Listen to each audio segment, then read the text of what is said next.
Senhor José, você foi acusado de múltiplas infrações de extorsão.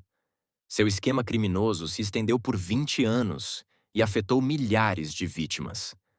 Você enganou pessoas para que entregassem seu dinheiro através do medo e manipulação, dizendo que precisavam dar o dízimo de 10% de sua renda para sua igreja e que Deus as abençoaria se o fizessem.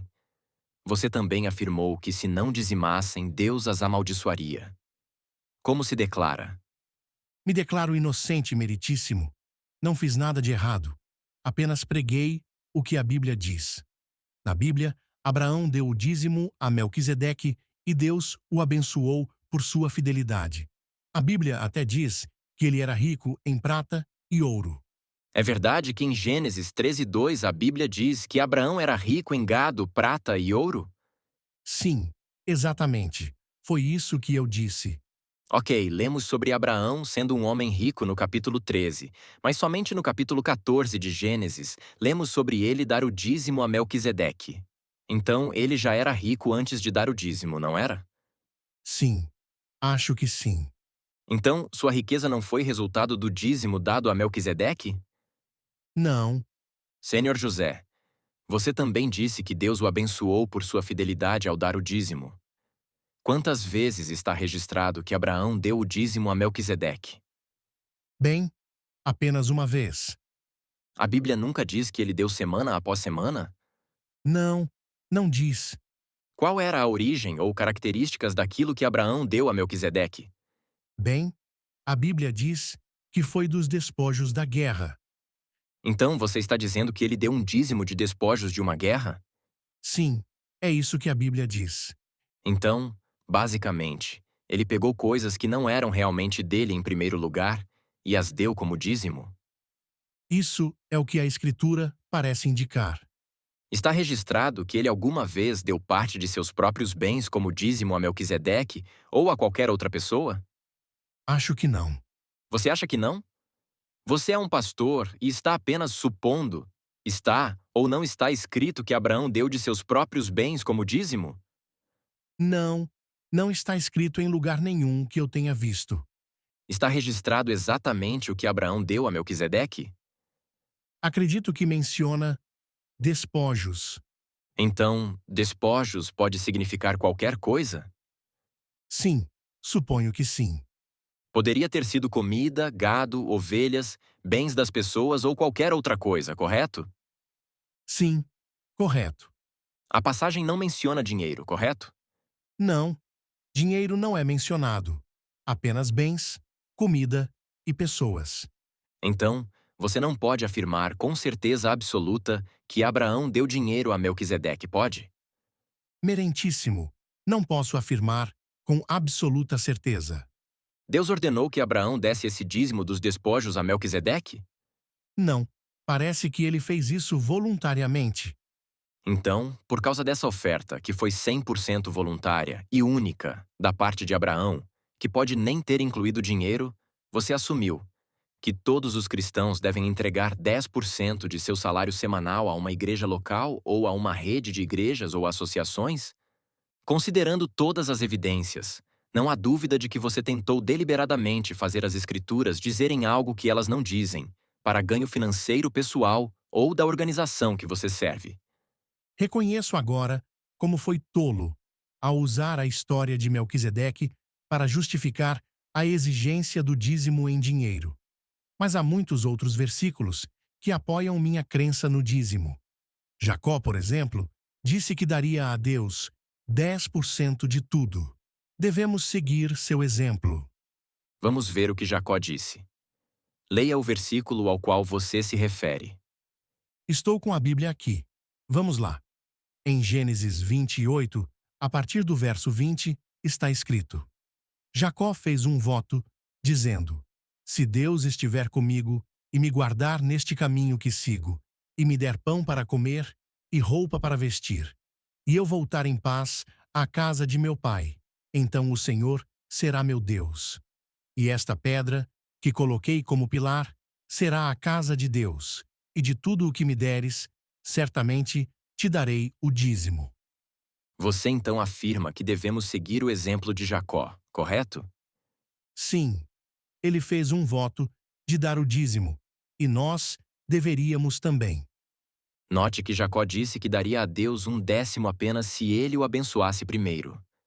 Então, segundo seu raciocínio, devemos seguir o exemplo de Jacó e dizer a Deus que só daremos o dízimo se ele nos abençoar antes? Isso não foi o que eu quis dizer. O que você quis dizer então? Que devemos dar a Deus 1/10 também. Agora você está novamente tentando fazer a Escritura dizer o que você quer para seu benefício. Agora me mostre na Bíblia onde diz que Jacó cumpriu esse voto e onde ele entregou esse dízimo, já que não havia templo ou levitas na época. Algo que você há de concordar comigo. Não conheço nenhum versículo que diga onde ou se ele realmente dizimou após fazer esse voto. Fica evidente que Jacó fez um voto primeiramente, voluntário e condicional a Deus. Isso não pode ser usado como justificativa para obrigar outros a entregar 10% de sua renda sob ameaça eclesiástica. Tenho mais alguns versículos que mostram que devemos dizimar. Até agora, você não apresentou nenhuma prova convincente de que as pessoas são obrigadas a dizimar dinheiro para as igrejas locais, ou que essa obrigatoriedade é condicional para a salvação ou uma garantia de bênçãos. Você distorceu as escrituras para seu benefício e para benefício do CNPJ da sua organização.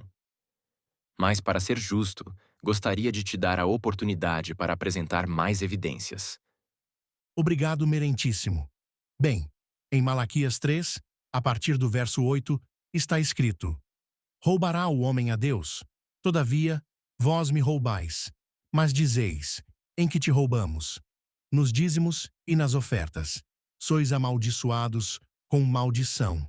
Porque me roubais, sim, toda esta nação. Trazei todos os dízimos à casa do tesouro, para que haja mantimento na minha casa. E provai-me agora nisto, diz o Senhor dos Exércitos, se eu não vos abrir as janelas do céu e derramar sobre vós uma bênção sem medida. Isso prova que somos obrigados a trazer os dízimos à igreja, ou Deus nos amaldiçoará. Você alguma vez aprendeu no seminário adventista que Deus nunca exigiu que alguém dizimasse dinheiro? Não, eu não sabia. No seminário, eles nos apresentam as metas de batismo e dízimos, e entendemos que dízimos seriam notas de dinheiro, moedas e créditos bancários. De acordo com a Bíblia e o contexto histórico, o dízimo mencionado aqui sempre foi de produtos alimentícios, nunca dinheiro. Bem, isso porque, na época, não havia dinheiro. Então Deus exigiu alimentos. Isso não é verdade. No seminário adventista, você deveria ter sido instruído que o dinheiro é mencionado já no livro de Gênesis, e Malaquias foi escrito séculos depois. O dízimo era de alimentos para sustentar os levitas, os órfãos e as viúvas. Como você ignora completamente a palavra mantimento nesse versículo? Não sei. Além disso, esses versículos foram dirigidos a pessoas sob a lei do Antigo Testamento. Como você deve saber, Jesus cumpriu toda a lei e o dízimo fazia parte dessa lei e foi definitivamente abolido. Você consegue me mostrar um único versículo onde Deus mudou o dízimo de alimentos para dinheiro? Não conheço nenhum. Então, se Deus nunca mudou o dízimo de alimento para dinheiro, quem o fez? Os homens devem ter feito isso. Tudo o que você fez foi pegar passagens do Antigo Testamento fora de contexto e aplicá-las aos cristãos da Nova Aliança. Essa é toda a sua prova? Tenho um versículo do Novo Testamento onde Jesus disse que devemos dizimar. Vamos ouvi-lo. Jesus disse em Mateus 23:23: Ai de vós, escribas e fariseus, hipócritas, porque dais o dízimo da hortelã, do endro e do cominho, e negligenciais os preceitos mais importantes da lei: a justiça, a misericórdia e a fé. Devíeis, porém, fazer estas coisas sem omitir aquelas. Para quem Jesus estava falando? Aos escribas e fariseus. Você é um escriba ou fariseu? Claro que não. Jesus também disse nessa passagem: vocês negligenciam os preceitos mais importantes da lei. Não estamos mais sob a lei. A lei que o apóstolo Paulo apresenta foi abolida por Jesus Cristo quando escreveu aos Efésios dizendo: aboliu na sua carne a lei dos mandamentos na forma de ordenanças, para que dos dois criasse em si mesmo um novo homem fazendo a paz. Isso está escrito em Efésios 2,15. Paulo disse isso, correto? Sim, está correto. Paulo disse isso Por quê? porque Jesus a cumpriu Quando Jesus cumpriu a lei, quando foi crucificado. então a lei ainda estava em vigor até a morte de Jesus? Isso mesmo. Acho que já sabe para onde estamos indo nessa análise, não sabe? Sim, estou entendendo. Como Jesus ainda não havia sido crucificado e a lei ainda estava em vigor, os fariseus eram obrigados a dizimar, porque fazia parte da lei. Mas, uma vez que a lei terminou, após a morte de Jesus, o dízimo também terminou. Agora, observe algo nesse versículo novamente. O que exatamente os fariseus estavam dizimando?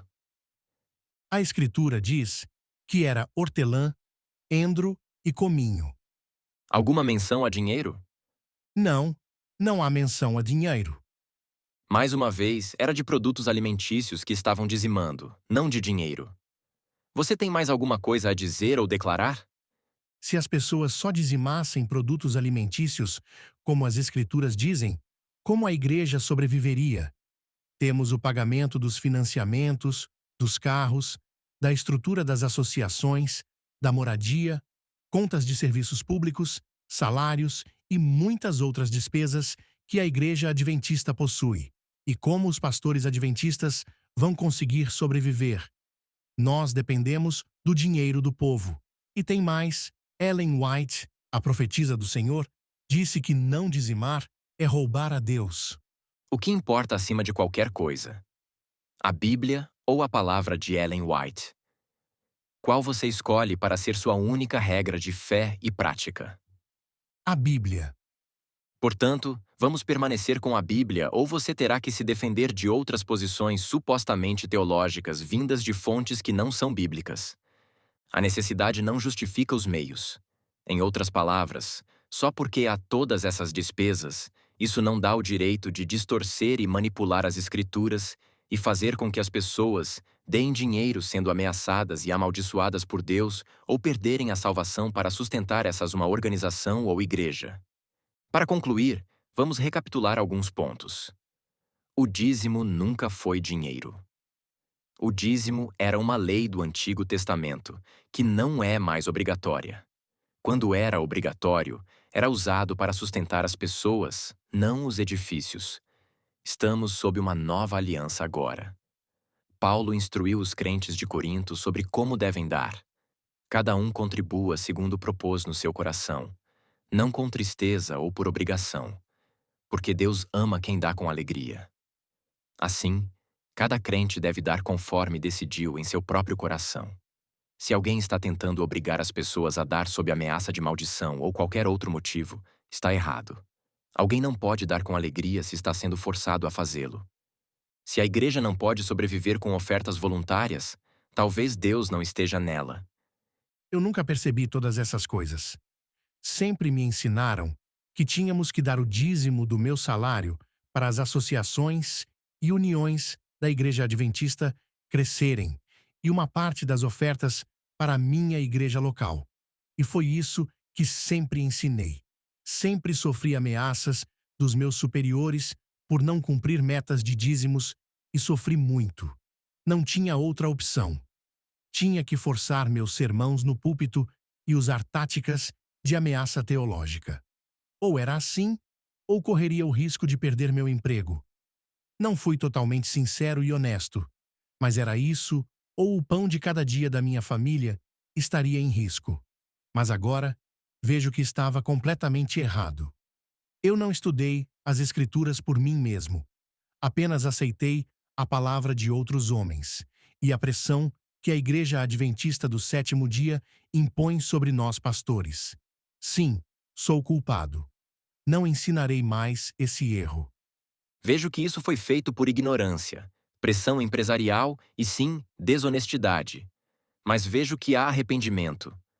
Este tribunal não o responsabilizará, mas é responsabilidade de cada um conhecer a verdade.